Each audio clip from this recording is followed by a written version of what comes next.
May all beings be happy. May all beings be healthy. May all beings be free from harm. May all beings love life. May all beings awaken.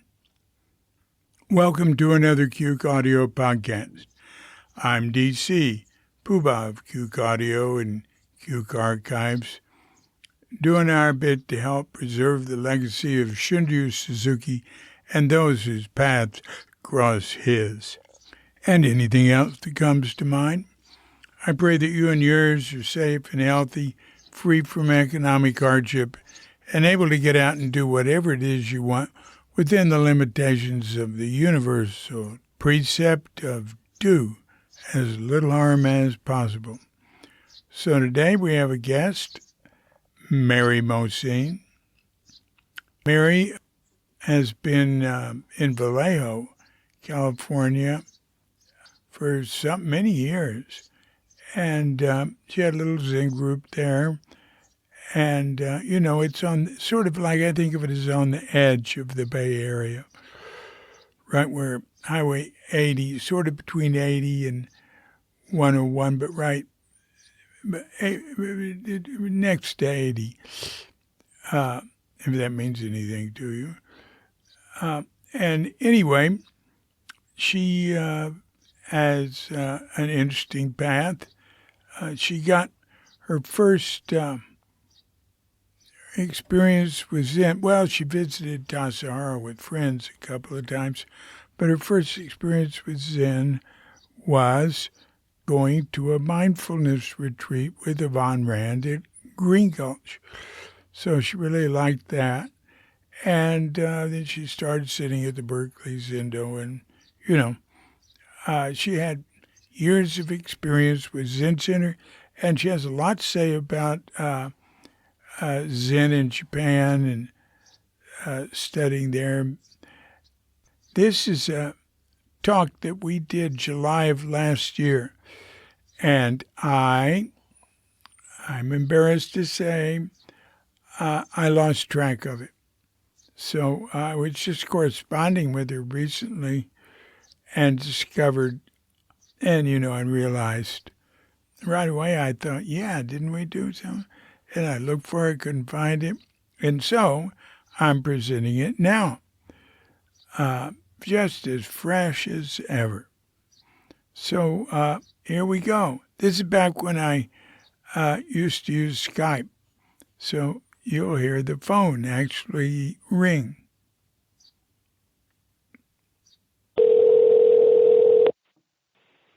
Hi, David. Hi, Mary. How you doing? I'm okay. It's too hot here, but not by your standards. It's only got up to 93 today. It doesn't get super hot here, usually. No, it's humid, I bet. That's really interesting. You found that Echo book. Yeah. Well, listen, we'll take it. If you want to send it to us. I am so bad at that, David. I can't promise. One of the things that happened when I posted that the books were available, and I wound up giving various ones to various people, but then Shodo Spring in Minnesota was really interested, and we worked out a thing where I took photographs of the spines of all these books, and then she and I did a Zoom thing, and we went through them, and she wound up with 4 banker boxes of books, and she told me, you mail them and I'll pay the postage. And I knew I would never do it. And anyway, I started thinking, it would be fun to do a road trip. So Gyoka Carlson, she's a retired co-abbot of the Dharma Zen Center in Portland. She comes out to Abbot. And she and I did a road trip and delivered them to the Midwest. We met Shodo in Cedar Rapids, Iowa. They Huh. were both all going to a funeral there, so we did the drop. Ah. So that's how much trouble I'm willing to go to, not Yeah. to have to mail things. Yeah. Oh, that's funny. That's funny. Where do you come from? Where were you born? I'm from Los Angeles. My daddy was born in Los Angeles, and I grew up on a sort of mostly a family. I compound this a little much. It wasn't that fancy, but his parents bought a significant amount of land right around the turn of the 20th century, and they had 3 houses on it, and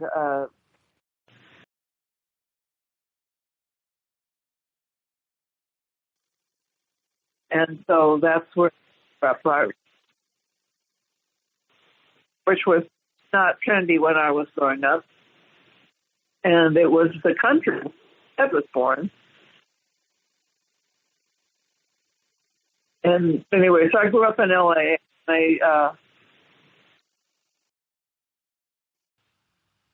My grandparents had 3 houses on the on that land, and uh, um, a wood carving studio. My grandmother was a professional wood carver, Mm. and then but they had enough land that my parents bought land from them, and my parents built a modern house, and actually they built another smaller house that they rented out. So I guess there wound up being, what's that, 5 houses on that property, and it's on the east side of Silver Lake, Mm. overlooking the lake.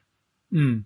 And so, we moved there when I was about 2, I think. I know we lived somewhere else before that, but I don't really have any recollection of it.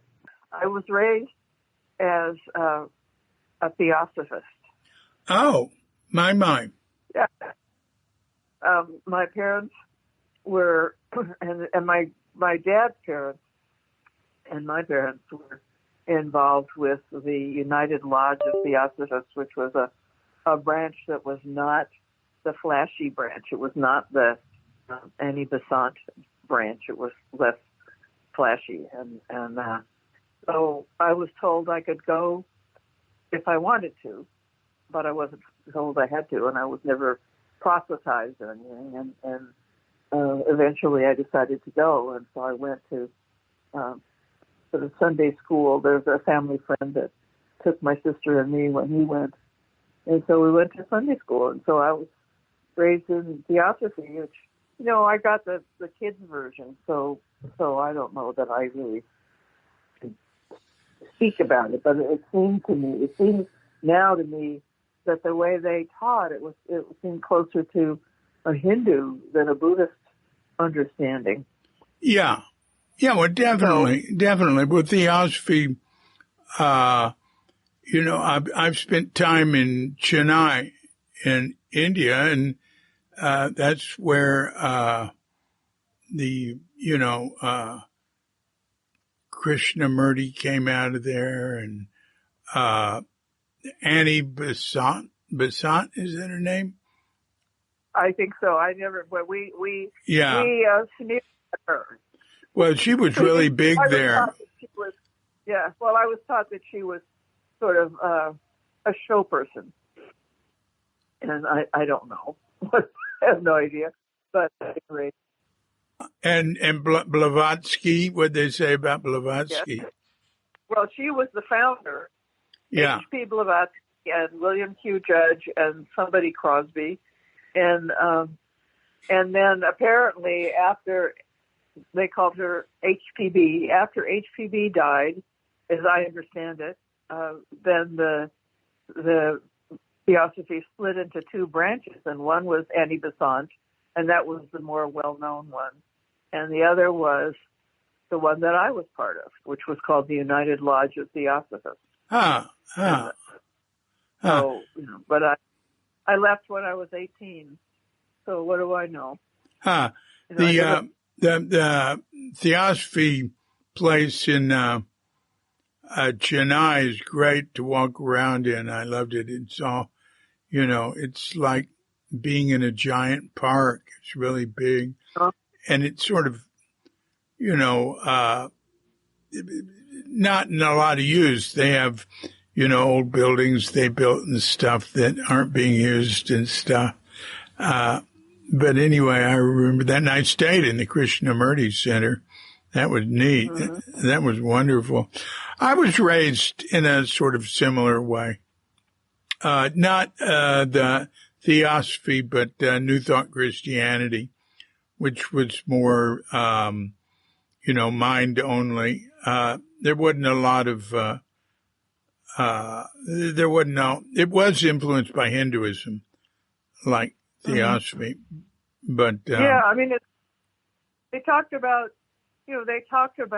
reincarnation in a real literal way. Yeah. That you had a soul, and your soul would go from one lifetime to another seeking perfection over, innumerable lifetimes. Yeah, yeah.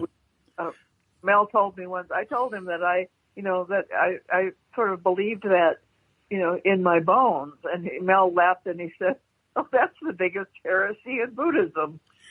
Well, I don't know. That's just a simplistic way of looking at it. In Buddhism, what's reincarnated is karma, but it's talked about just about the same as if you said a soul. Sometimes, yeah, that's true. Well, but I think it's a great story, and I don't believe that. I don't believe it that way at all. I don't even believe it in my bones anymore. What you're taught as a child, it tends to become part of you in a way that, you don't even think about it. Yeah. Yeah. It isn't, it's gone. Yeah. Well, reincarnation, we can look at it like right now, that we are perpetually reincarnating in our lives right here. And we look at it like there's something that is continuing from instant to instant. But the way Buddhism looks at it is that it's just karma. But we still use the word self and talk about it as if there's something permanent there, substantial there that's continuing. Pretty hard not to. Well, we would like that to be the case. Yeah. One of my favorite Hemingway lines is from A Sun Also Rises. Uh-huh. And when she's back, she's been dumped by the bullfighter she ran off with and calls Jake to come be with her. And she's, falling apart in the hotel room. He's standing in the doorway and she starts saying, "Oh, if only you hadn't been injured. Oh, we would have been married and we'd have this lovely life and children and dogs and ponies." And, and he looks at her and says, "Wouldn't it be pretty to think so?" And that's how I feel about the self. Yeah. Wouldn't it be pretty? Yeah. Well, anyway. Yeah. Yeah. So that's interesting. So that's sort of like in terms of a way-seeking mind story, sort of started there, right? Yes, it did, but I didn't think of it that way. And when I was about 18, I had done my first year at Cal, and I was there, I guess, over Christmas break, and one of the women who was one of the leaders of the place was talking to somebody nearby, not to me, but in my earshot, and I heard her say that she went to buy Christmas trees. They went to a Christmas tree lot, and this little nigger boy told them where to park, and I was really shocked that she would use that word. Even though, this was a long time ago, it was 60 years ago, but still, it really put me off. And so I just decided that I would, not go there anymore. And you know, right on time, right? 18, going away to the big university in Berkeley and so on. So I really walked away from any kind of religious thought or spirituality or whatever, and I became much more political. And I was, you know, part of the free speech movement at Cal. And then, let's hear about it. What was that like? Well, it was just, you know, that's what we did. You know, we came back to school in September, and they had suddenly, well, there were all these demonstrations going on before that against Auto Row in San Francisco, and then down in Jack London Square, there were civil rights demonstrations, and some of the organizing was done on the Cal campus, and you know there were tables with leaflets and stuff. And so we came back to school in September, and they suddenly said, no more leafleting or tables or any kind of organizing on campus, none at all, no more. And so then that sparked the free speech movement, and it was very, you know, it wasn't just the lefties, it was also the more conservative people. I mean, everybody wanted to have their tables in Sproul Plaza and so on. So it became what it was huge, you know. And I went to a lot of demonstrations, and I occupied Sproul Hall a number of times. And it would always get boring, and so people were smoking Gauloise cigarettes. Yeah. Which really, I mean, I smoked, but I didn't smoke that stuff. And very strong. It's so strong. Yeah. Around 2, 3 o'clock in the morning, we'd all sort of we'd all go home. And that was my experience. And then there's a huge demonstration, and that occupied Sproul Hall. And I decided I had some finals or some midterms or something to study for, and I had spent many hours in there, and so I wasn't going to bother. Let all the newbies go and do it. And that was the one where they arrested everybody. So one of the disappointments of my life. So I didn't get arrested. So anyway, so I did that, and I wound up going to law school. Yeah. I wanted to. Oh, and there was all this stuff about the Vietnam War, and so I wound up going to law school because I wanted to help keep my brothers and sisters in the streets. And I got involved with the Marin Committee to abolish capital punishment, and I met lawyers. There were a bunch of lawyers who were involved with that, and they seemed to me to be people that could make things happen. Mm. So that's I think that's why I went to law school. I thought I wouldn't have to do research like you would if you went to graduate school, little realizing that I'd spend my working life doing research and writing papers and briefs and stuff. That didn't quite work out like I thought. Yeah. But anyway, that was, and I got involved then in women's liberation, and we had a women's union at my law school at Hastings, and so I was involved with that. And how? In what way? In what way? What do you mean? I founded it with 2 other people. What? And we you founded what? The women's union at Hastings College of the Law. Aha. Now it's a different. I don't know the name nowadays, but because apparently Hastings was a real slave owner or something. I don't know. Mm. Anyway, so we started the Hastings Women's Union, and I was also part of a women's liberation group. So that's where I wasn't thinking about spirituality at all. Mm-hmm. But when I was a lawyer down the road, I worked for the Farm Workers Union legal department for a couple of years.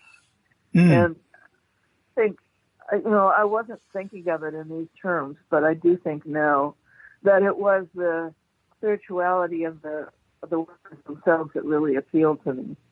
And I really did admire these people that they would do what needed to be done to have a better life for their families, even if it meant, risking getting fired or even getting injured. And not making a lot of money and so on. But they were just the dedication was really inspiring to me. And so I think that part of me was I don't know, implicated, triggered or something. And that then I went on and was a lawyer. I had my own firm for a while. We did union side labor law and blah, blah. And then at some point, I got involved with Al-Anon. And so why did you get involved with Al-Anon? My mother was an alcoholic. Mm-hmm. And I thought I would go. I thought I would go and talk about my mother, and turns out it's not like that. You know, you take the finger and turn it to it. You study the self. Yeah. And I did, and I started to ask myself what I believed in, because this was Berkeley, so people mostly talked about higher powers, but I didn't have a feeling of a higher power or God or Christ or any of that, but it's something. I kept saying, what is this? I just feel like I'm part of something bigger than myself. And then I happened to get a brochure about a retreat at Green Gulch that Yvonne Rand led in March of 1988. Really? And it was called On Being Awake, a mindfulness retreat for women. So I thought, well, that sounds interesting. So I went. And I guess I'd been at Tassajara a couple times as a guest with some friends that used to go regularly. And I went to Zazen instruction, and I was so intimidated by this young man that gave it, and also my own perfectionism worry stuff. But anyway, I felt like if I didn't do it just right, I should not darken the door of the Zendo, so I never went. Oh. Well, it was partly, it was me, but it was also, it was a kid with a shaved head, and he was probably wearing samoy, and he told us much, much more than we needed to know. Made it more complicated than need be. Yes. But there was also me and my perfectionism and my fear that, I might get in trouble if I didn't do it right. And now, people in the summertime, people are all over that Zendo in very weird ways. And the Zendo does not fall down, even if they walk in front of the altar, it turns out. But I didn't know that. So I didn't know. And so then this thing came with Yvonne, and I went. And it was a very gentle introduction. And we went around the first night. We'd sat in a circle, and there were, about 18, 20 of us. And she said, what brought you here, or something like that. And I heard myself say, I thought it was time to begin.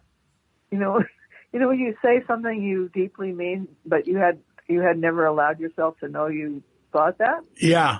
And then it pops out of you, and you kind of want to say, "Who said that? I didn't say that. Shut up." Anyway, it was quite a surprise to me, but it was true. And I met a woman there who was from the Berkeley Zen Center, and it turned out it was just very close to my house where I lived. And so on Monday, I went and found it and saw kind of how the schedule was, and then I just started sitting there. So, and I sat there every morning. But I want to back up what Yvonne, one of the many wonderful things she did was she was giving the lecture that Sunday, I guess, and so she told us that we could either go to the big public Zazen, or we could go do walking meditation in the garden. And I was standing there beside another woman in the group, and she looked at Yvonne and she said, "I'd like to go sit in the Zendo, but I'm afraid I'll make a mistake." And Yvonne just roared with laughter. And she said, "I hope you're prepared to make lots of mistakes."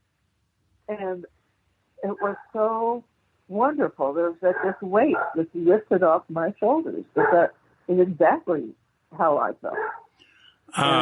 So Zendo, and it was wonderful. I understand. Yes.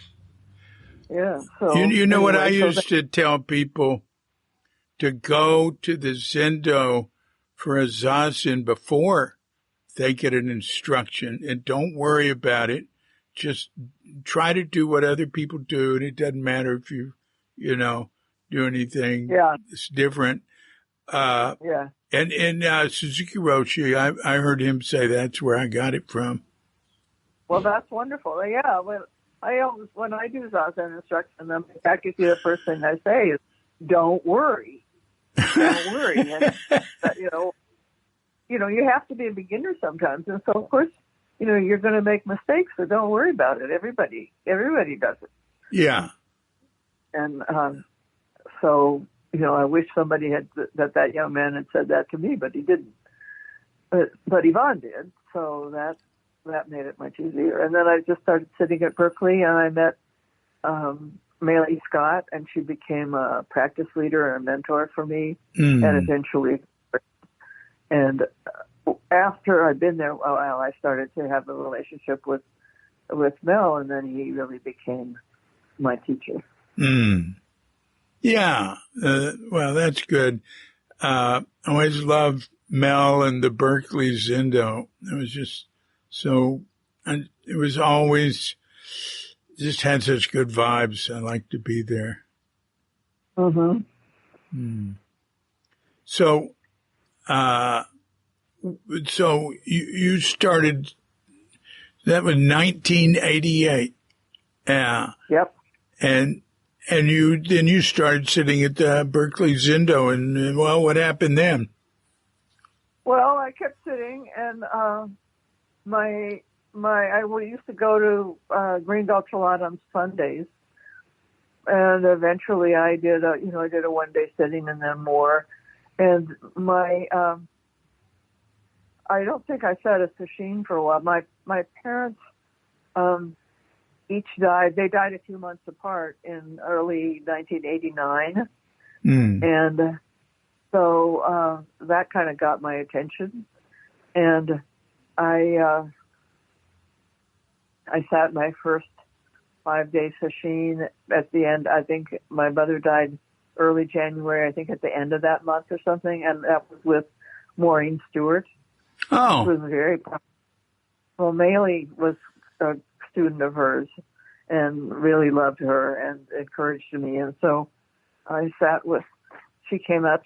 She led a sesshin at Green Gulch, and so I sat that, and that was very powerful for me. And so I was getting more involved, and I wound up taking 3-month sabbatical in the summer of '89, and I did a summer practice period at Green Gulch that Reb led, and I really never went back to being a lawyer. I went back briefly, but it was clear that it wasn't working with my partner, and I didn't know what I wanted to do, so I just sort of, I stayed for about a month and a half just to get things organized and all, and then I left. And then I started sitting some more, and I guess I tried to find other kinds of law stuff to do, but just sort of, I knew what I didn't want to do, which was to be partners with that man and do that work anymore. But I did not know what I did want to do, and so I just kind of kept, sitting. Then I sat in the morning and the evening at Berkeley, and I sat 1-day sittings and stuff, and did Jukai, and I looked like somebody that was going to go to Tassajara, and eventually I stopped at the end, and I actually know it was Halloween, October 31st of 1989. I stopped being a lawyer, and then the following September I went off to Tassajara in 19. And I stayed there for basically 4 years. I did 8 practice periods, and I left in April of '94, and then I was ordained that September by Mel at City Center with Michael Wenger and a woman named Kathleen Williams. That she was ordained by Blanche, and Michael and I were ordained by Mel. So I worked, I worked at Tassajara. I was a Shika and the Tenzo, and I was head doan and sort of acting Eno without the title, because Eno was, she just had a hard time and she was gone a lot. And so I learned how to the ceremonies and stuff, which was nice. And then I went to Green Gulch, and I was there for a year, and I was guest manager. And then I went to City Center, and then I was, I was Tenzo, and I was Eno, and I was director at City Center. I was on the board of the Zen Center for a while. I rewrote the bylaws, and I drafted the first personnel policy. Oh, and really? I thought it was a good one. Yeah, I thought it was a good idea. I mean, it wasn't my idea to do it, but I agreed to do it. And I think they needed one, but I didn't want to be part of something that was so big that it needed a personnel policy. So after I was Chusseau in the winter of '98, I was Chusseau at Tassajara with Norman, and I left. I guess '98. I left in '99. So I was director for about a year. Anyway. Yeah, you had a nice mix of people that you practiced with. Yeah. You really hit. What about Paul? You so far you haven't done anything with Paul Haller. Well, I mean, he was Tonto when I was Eno, and all right. he's been a tremendous help to me as a teacher, and they were friends. But I don't see him very much. I don't have much to do with San Francisco Zen Center. Yeah. Well, no, I was talking about when you were, because you had Yvonne and Mel and Reb and Norman, and Blanche. And Blanche. And Paul. And Paul, yeah. Blanche was, I say sometimes that, I've heard that at Christian training places, they have somebody called a formation master who teaches you the ropes. And that's what Blanche for me a lot. Oh, yeah. And Wenger. And Rand. You were with Wenger. Yeah. Yeah. So I went with her. There were people started going over to Rinso Inn to do little practice periods. Paul Disco took a bunch of men. Right. And then a couple of years later, I was one of the women that went with Blanche, and we did one there. It was wonderful getting to meet Sue and sitting together and so on. Oh, yeah. Yeah, but that's really good. You did that. For how long was it for? I think it was that long. It was less than a month. It might have been 3.5 weeks or something like that. Yeah, that's good. That's good. It was. And we had little field trips, and we went to Hakuin's temple, which was quite interesting. Oh, yeah. And actually, Utakaji. There was once a year, they take out all of the scrolls and just, inspect them and give them a chance to air out and all. And we happened upon that day or whatever in the middle of that time. And so there were all of these lots and lots of his drawings and paintings and calligraphy and so on, which was great. Oh, yeah. Wow. Yeah, that was Hakuin's. And then Gempo was very well known Zen master during the war, who some people attributed with helping to encourage the emperor to end the war, and then Soen Nakagawa and Kyudo, who was in New York, who was Larry Scheinberg's teacher who wrote what's it called, Ambivalent Zen. Yeah, that temple, Ryutakachi, you know, I never went there and I regret it because I was so in. Yeah. Yeah. Yeah, it's small, but it was also the spring, and it was just dripping with wisteria and bloom. It was absolutely lovely. So anyway, it was funny. That was that day. So we took the train, I guess, to get there, and then when we were heading home, and we were on the train platform, and I noticed that Angie Boycevain was drinking beer, and I said, "Where'd you get that?" And that's when I learned that you could get beer out of vending machines. Oh yeah, you can get hard liquor out of vending machines. Well, I learned that later. Yeah, yeah. But my beer. And I'm not too thrilled. But. And when I lived there, kids did not. They didn't have to worry about underage people. You know, getting alcohol out of the vending machines. I'm sure it was done in some small amount, but basically wasn't a problem. People didn't drink and smoke till they were 21. Oh, 20. 20. And then they started drinking and smoking. Yeah.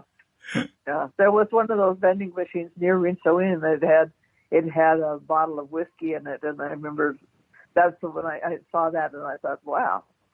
Look at that. Yeah. I didn't get any, anyhow. Yeah, you can get a lot of things out of vending machines there, all sorts of stuff. Yeah. Yeah. Yeah, I think they had more vending machines per capita than anywhere in the world. No, I wouldn't be surprised. Yeah. So, anything interesting or notable happened while you were in Japan? No, I mean we were there, and then some of us went off to, after it was over, we went off to Kyoto for a few days, and went to Uji and we bought tea and we saw a temple. But we went to we had two side trips. One of them we went to Hiroshima, which was really powerful, and I'm glad I went, even though it was hard. Yeah. And they also went up to Koyasan, Mount Koya, and stayed in a little temple there and saw that amazing, huge cemetery. Yeah. And generally, but those, I mean, it was fun. It was interesting, but it wasn't anything special. I love Koyasan. I just love being there. Yeah. It's lovely. Then I went back to Japan and I received Dharma transmission in 2005. So in 2006, I went back to do Zuife. And at that time, the Soto Shu required you to do, I think it was about a month in a training temple. And it was weird. Where'd you go? It was okay. I went to Kasuisai, it's called, and they were wanting to establish themselves as a training temple. Kasuisai? Kasuisai. It's not that far from Yaizu, and it was, people had gone the year before, because most people went. Oh God, where were they? Where's Narasaki? They went. It was very strict. Well, where we were, we had to be in line for morning zazen we got inspected and then sort of marched to the zendo.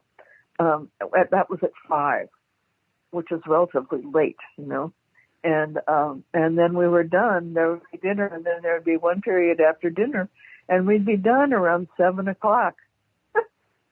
Oh. Tassajara was a lot harder than this. Wow. And the people who had been the year before, I don't remember who all went. I know Galen and Vicky and maybe Grace Shearson, and I don't know, but they were complaining because they were treated like unsui. They were treated like beginning monks. Oh yeah, and they were not treated like Dharma teachers. Yeah, they were at Zuioji in Shikoku.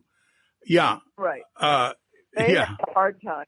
They didn't like how they were treated, and they really, they had a hard time. It was bad, but then they really come out understanding a lot about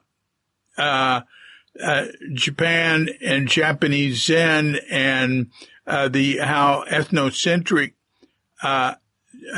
Japanese Zen can be, and I don't have the impression they learned much of anything, but all I heard was all their complaints, and they also did things, sneak out at night and stuff, and then get in trouble. So I don't know. But I went. I just figured, all right, I'm just going to treat it like I'm in training, and I won't worry about it. So I don't have to give lectures. I don't have to do jokes.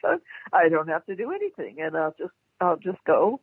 And Christina Lanier was going to be there too, which would have been wonderful, but she had to cancel. So I was the only woman, and there were 4 men, and it was it was a little weird. And these guys, none of them had done any. There were 3 Europeans and 1 American, the men, and none of them had done any residential training at all. And they didn't really have much training, and they needed it. I mean, from the Japanese Sotoshu perspective, they were a bunch of barbarians. And, I'd been, basically Eno at Tassajara, and I'd been Eno at City Center, and I'd organized, jukais and ordinations and mountain seats and you name it. And I trained kokyos, and I trained doans and so on. And so this was mostly, and when we were at Rinso-In, we learned how to do that form when you're, using the inkin with the densho or whatever it is. I don't remember. But anyway, it's sort of this call and response stuff to begin morning service. Yeah. And I knew that. Yeah. And so it was, it was a little, and it was certainly, it was the, what's his name? Daigaku was our main trainer, and I have a great affection for him. And he's very. I don't know how he is now. I mean, I greet him as a friend when I see him at conferences and stuff, but I don't spend much time with him. But he was really, he was Japan Gaga in my mind, and there he was for years and years and years. He trained in Japan for 20 years. Yeah. And he never had a real staff position once. Yeah. And he seemed to think that was just fine. I mean, they didn't even make him like work leader or something. And and I just was appalled. That's Japan. No, he really understood Japan. Look, he came to America and became head of the Sotoshu in America. Right. But that's because of Akiba. Yeah. Akiba promoted him. Yes. But anyway, now I think he's happy. He's in the Midwest. I saw him. He was at the funeral in wherever we're in Cedar Rapids. I spent a little time with him. Anyway, he was our trainer, and so he was, he was training us to be doans and kokyos a little bit, and we just did this stuff, and it was easy for me in the sense that I had my separate room, and I had a huge room because it was meant for a bunch of people, and so I would take naps and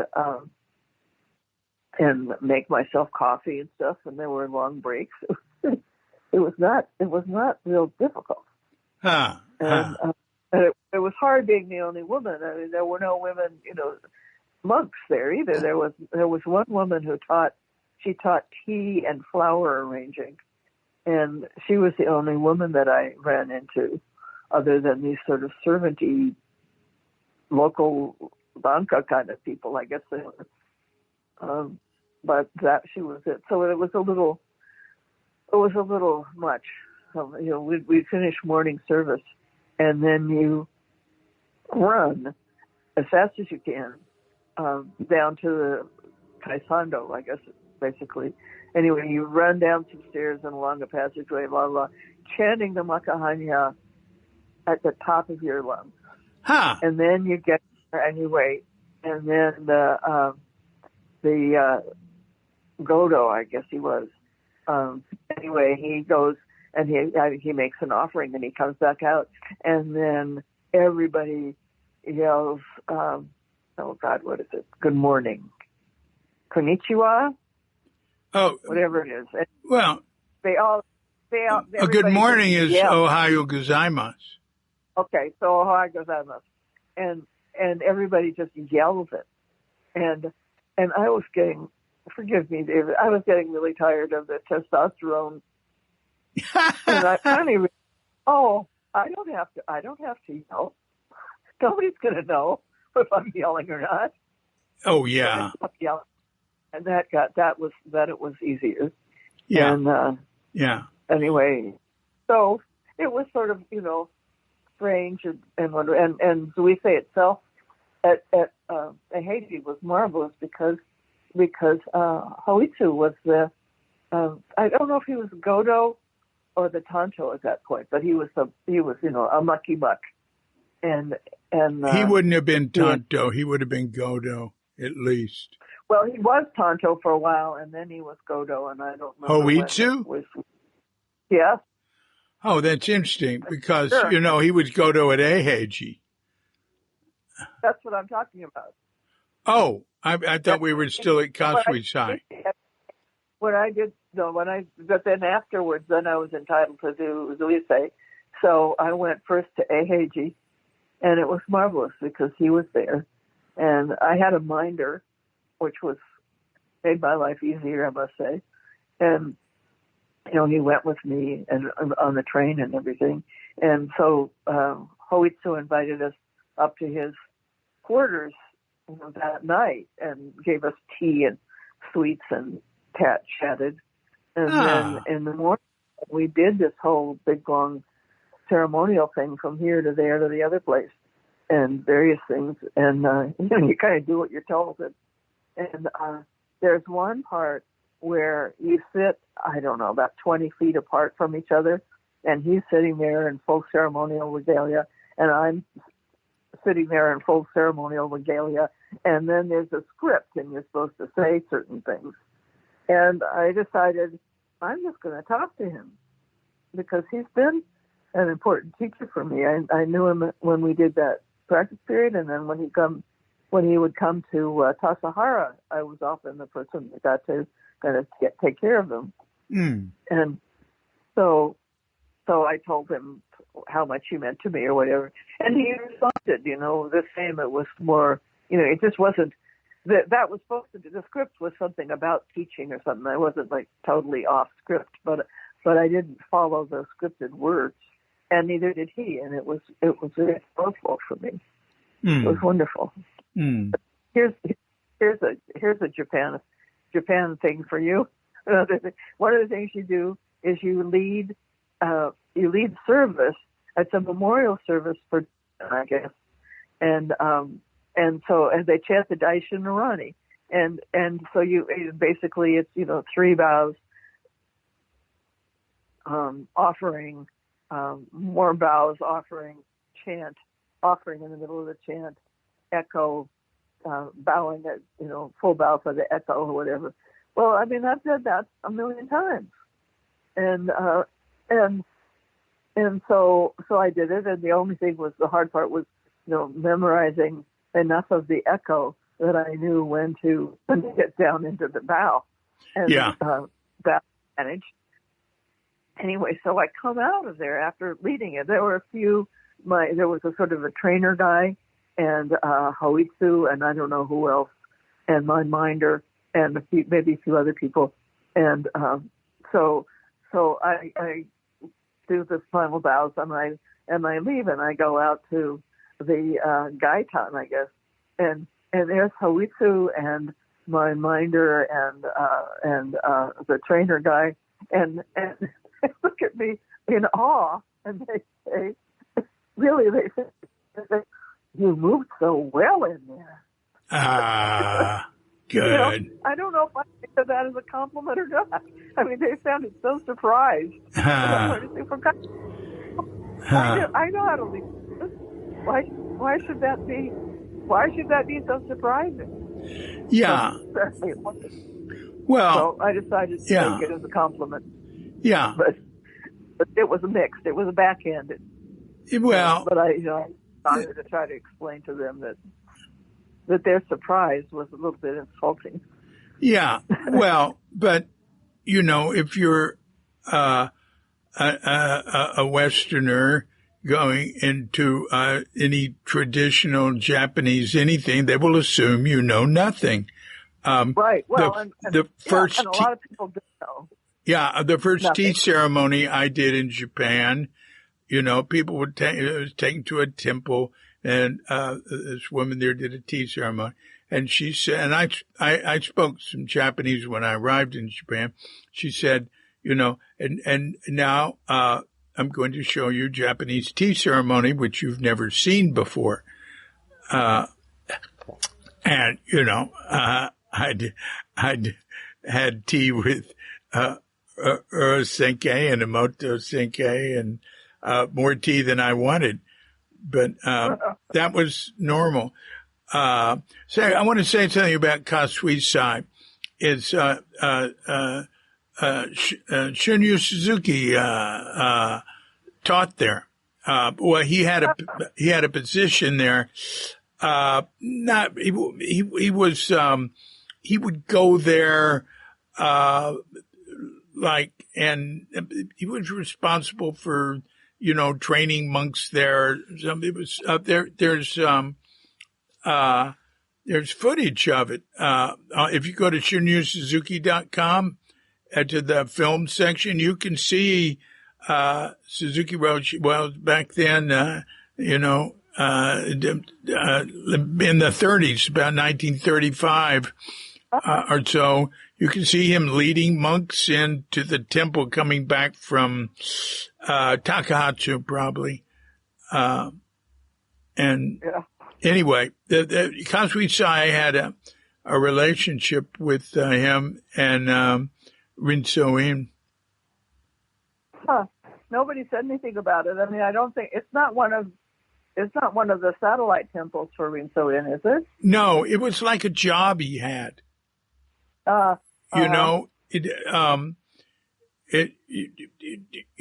was asked to come. He wasn't that far away. Asked to come.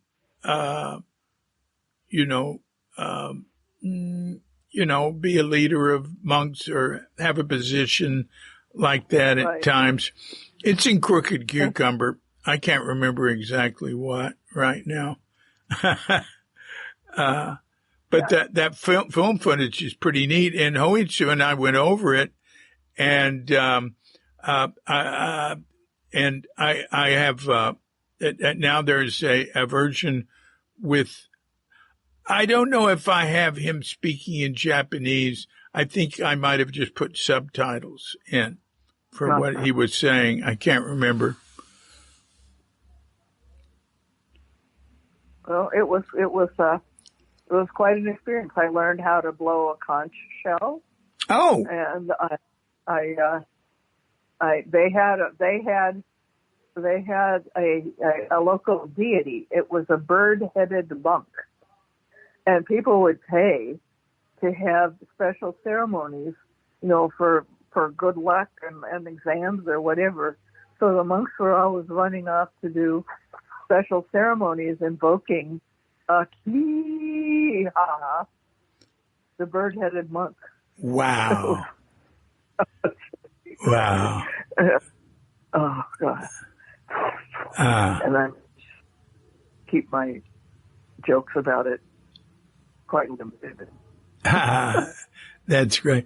Well, you had some good experiences there. You had Kasuisai, you had Rinsoin, you had Eiheiji. Yes. Yeah, went to, and then part of this we say is then you go, well, the way I went to Eheji first, and then I went to Sojiji, the big one in Yokohama. And it was such a different experience because, partly because Eheji felt like, personal to me because Hoitsu was there. Yeah. And also the guy that was our sort of guide trainer, you name it, he spoke perfect English and he was really friendly. And so then we go to Sojiji, and it was really sort of businesslike. It was not friendly, and they made me try to do morning service. You get a big stack of those sutra books that are like accordions, right? And then you're supposed to turn it over and then open them up and stuff. And I in rehearsal I did it perfectly, but the next morning not. And then so I knew this was not going to be a problem. So I made a mistake and I dropped them or something. And immediately from behind me, like 3 monks swept up and swept them away, and I didn't have to think about it anymore. But it just felt like it and it was hard.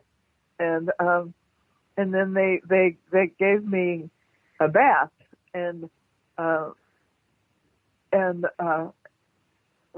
somebody came and got me, and it was just me, and it was sort of dark, and we walked way, I don't know where, way down to the bowels of the beast, and he to this very fancy bath, which was tiled and big, and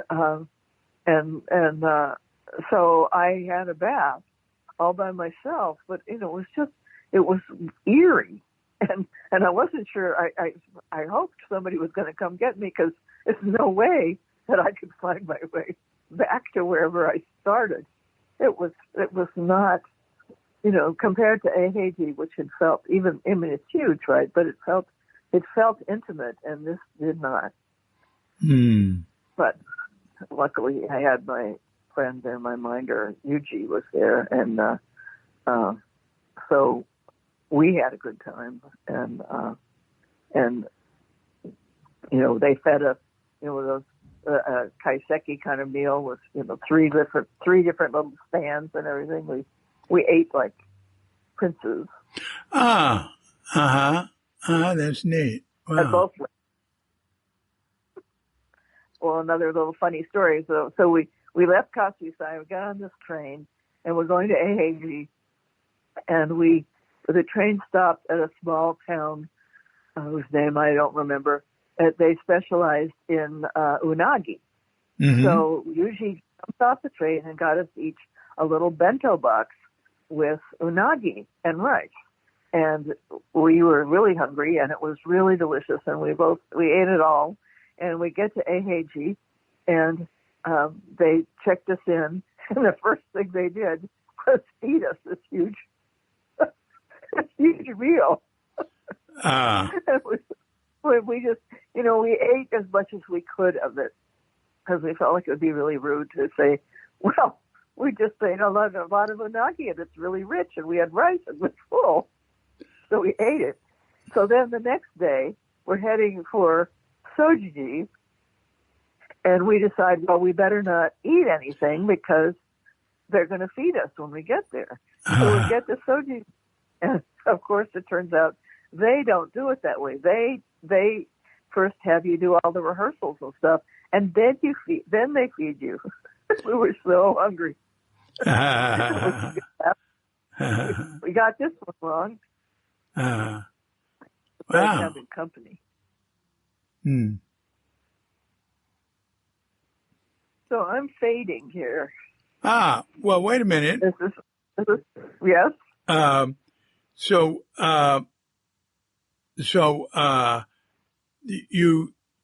that was quite an experience in Japan. But how did you go from being at Zen Center to being in Vallejo? And well, I as I said, I didn't. I knew that I didn't want to stay there and at San Francisco Zen Center because it was a big institution, and they do wonderful work, but it wasn't what I wanted. And so a friend of mine, I talked to Mel about it, and he said, well, the only thing you really need from Zen Center is more experience, doing like practice discussion. But, the other kinds of stuff, and so I thought he was going to tell me, just shut up and go be director for 2 years and then come talk to me, but he didn't. So a friend of mine had moved, she was a painter, and she was one of the women that went to Japan with Blanche, and she had moved to Vallejo recently, and Mare Island Naval Shipyard closed down, and property values just tanked here. And she had moved here because she found a wonderful house, and she was saying, come visit, and take the ferry, have an adventure. And Mel had said that Berkeley drew from north of Berkeley, and part of it was, that Berkeley and San Francisco were just bursting at the seams, so it seemed like a good idea to go forth and multiply temples.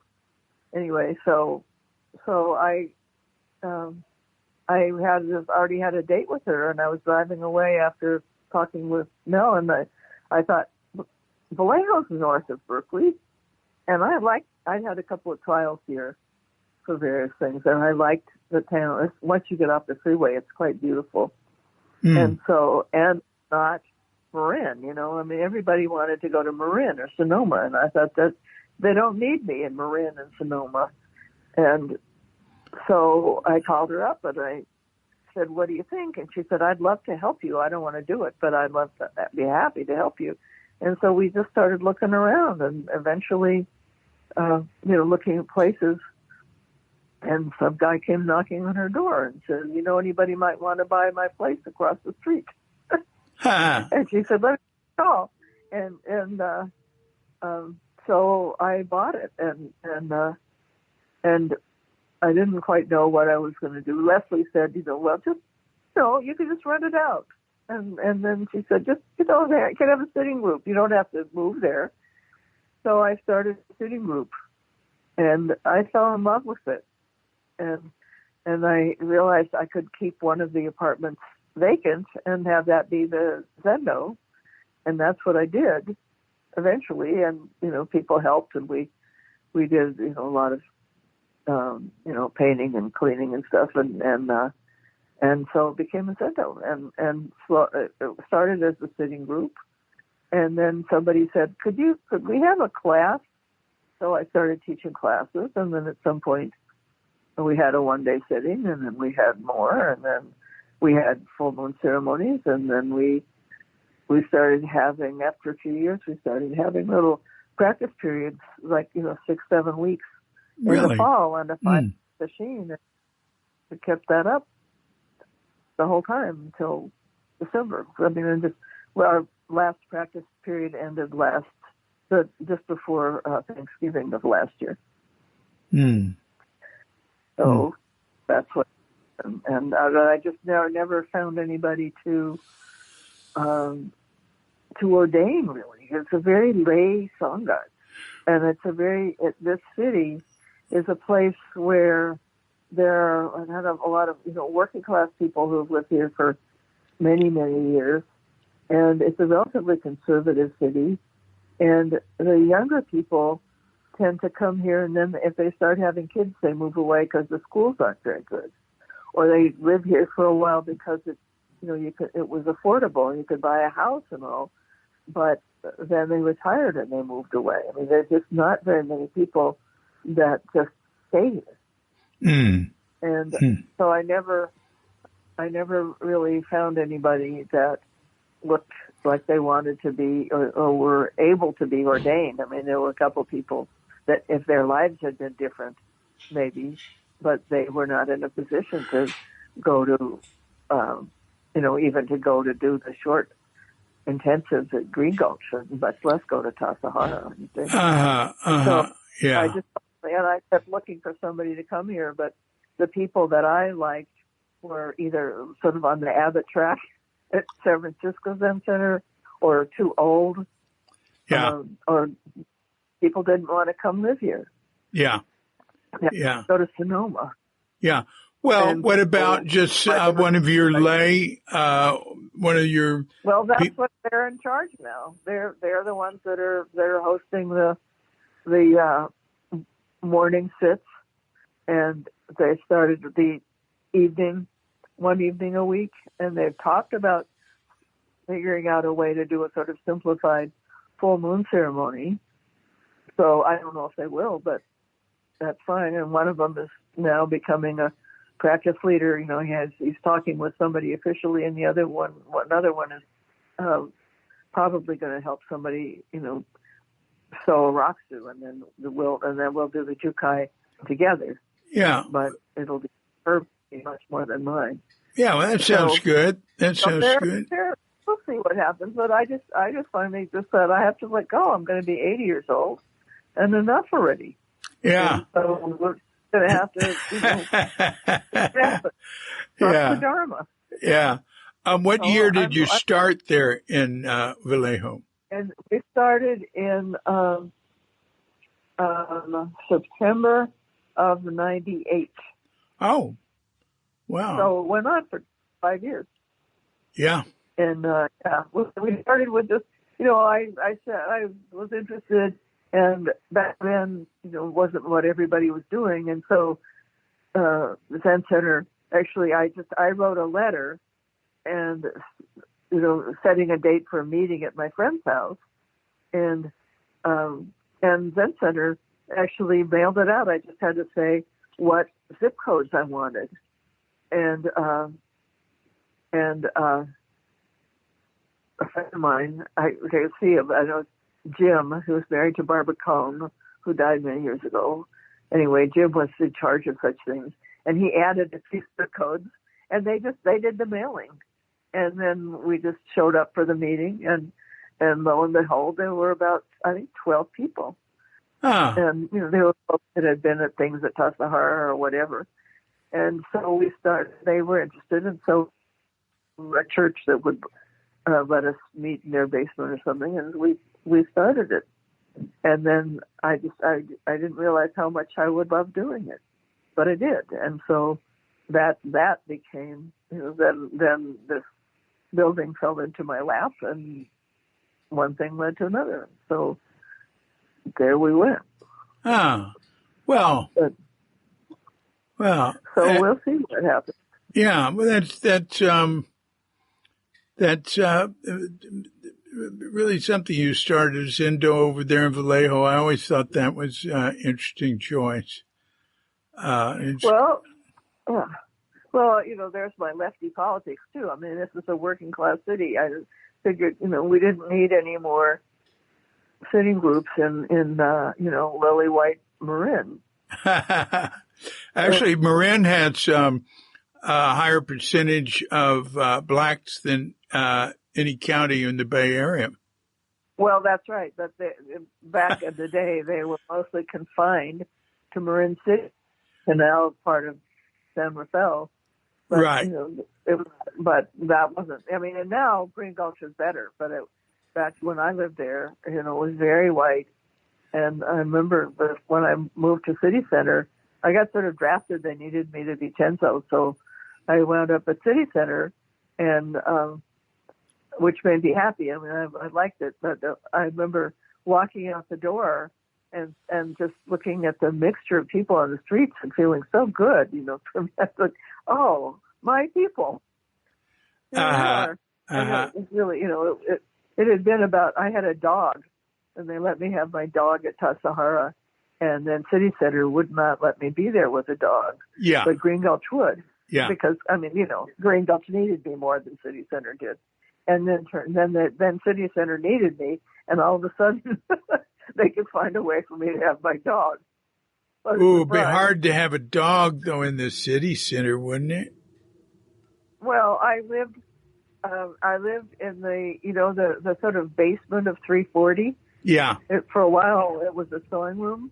Yeah, yeah. There was this room. There was a big room and it had a bathroom. Yeah. So they figured that I could live there. I didn't live in the building, but effectively I did. I took showers in the building, and I ate in the building, and I went to the Zendo and whatever. But I had the dog, and then I just took her. I took her for walks. We went to Gold Gate Park. We went to Ocean Beach and whatever. Yeah. So yeah. I mean, she didn't last that long after we moved there. Yeah. She was old, but for the first year I was there, I had a dog. So, have you been involved with any of Zen Center's diversity?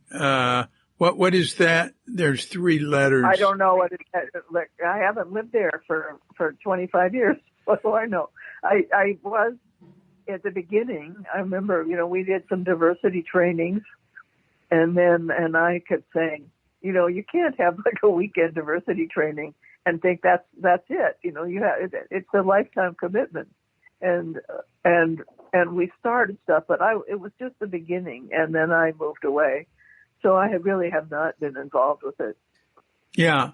Well, I don't really understand Zen Center was always open to anybody that wanted to come, but that's what it feels like to you or to me, but it did not feel like that to people of color. Well, how do you change that? That's a lot. You do a lot of work, especially white people do a lot of work. And I don't want to get into it, David. It's 20 after 8. Yeah. And that's a whole other thing. And I'm not that. There's lots of better people to talk to than I. Talk to Tova, for example. About it. No, I just wanted to hear what you had to say.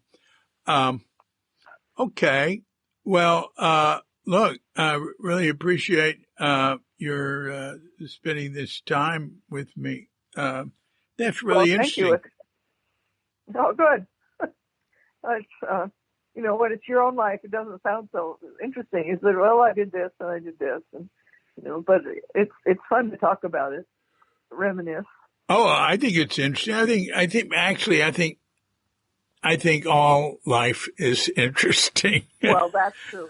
That's true. I really, I did some. I did that. I was. Yoshi was down at Tassajara with Kiba, and she and I were walking towards the baths together. And she said to me something about how she had been hearing about my life, and it was really interesting.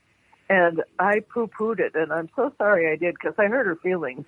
Because she was wanting to chat, and she was saying something nice.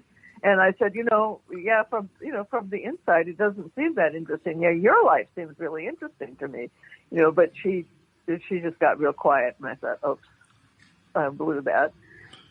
Well, it seemed like a reasonable thing for you to say. Well, I know, but it was, it was.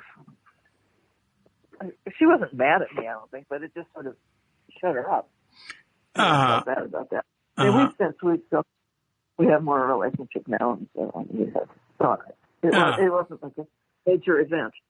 But I decided it's so easy to sort of, it's like when somebody gives you a compliment and you say, "Oh, this old rag," that's really kind of not nice. Because they just said something nice to you, and then you just minimize it. And it's actually an unkind thing to do. That's very interesting. Yeah, I'll think about that. Interesting point. Yeah. Well, anyway, thank you very much. And you're welcome. It's been nice to talk to you. Yeah, it's been, I learned a lot. I found it really interesting. I love the theosophy, the theosophy at home beginnings. That's unusual. That's great. Yes. And yeah. And you really paid your dues. Yeah. Yeah. Okay. Well, I wish you I was just going over with somebody here. I live around a lot of people of color here. I love it. And people, all types.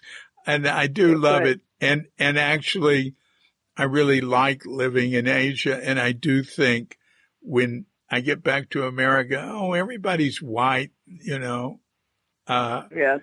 I do think that. But so I understand. And it's hard to think of some way to manufacture that where everything's so set. But just yesterday, a friend of mine who's Muslim, sort of, he grew up Muslim, and he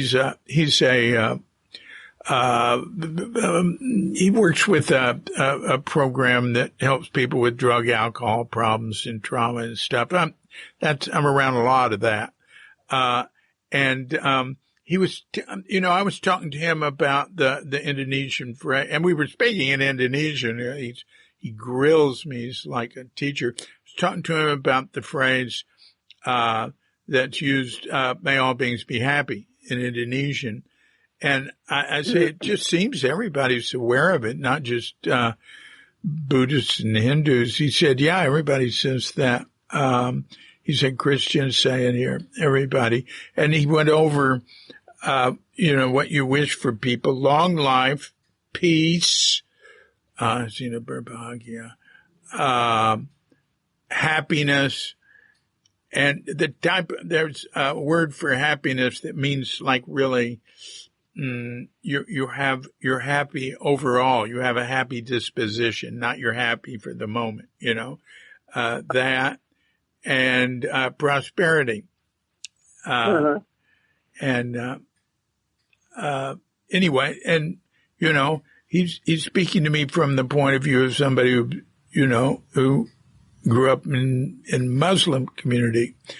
So I found that interesting. Anyway, it's, like I said, it's been a pleasure, and, stay in touch. It'll be interesting to see where you go from here. Yeah, well, yes, we'll see. Well, I'm telling myself I need to stop. Within the next 5 years or so, I need to think about not living by myself anymore. I'm driving and I'm getting around and all this. Yeah. But what about INSO? No. No. I mean, one, I wouldn't qualify. Yeah. I have been at the Zen Center for 20 years, but also I don't want to. I'm kind of, you have to pay like $1 million or something. I know. I don't understand how people do it. But also, I don't really. I'm a little more worldly than that. I think. Yeah. Something like that. Well, I'd rather be not way off. Yeah. You can go to Asia. You can come here. You can go to India. If you're limited savings, they'll sure last long. It'll stretch a lot further. Yeah, I'm sure. Well, I'm looking just to start talking to somebody there's something that Scoop Nisker went to this place when he was dying, and it's called Elder Ashram, and it's in Oakland. And so I'm going to go, I think I'm going to go have a visit at some point before too long. I mean, I'm not looking to move at all, but it's not it's not so fancy. And, and it's not in the lowlands of Oakland, but it's not in the hills either. It's kind of in between, and I'm sure it's in a mixed neighborhood.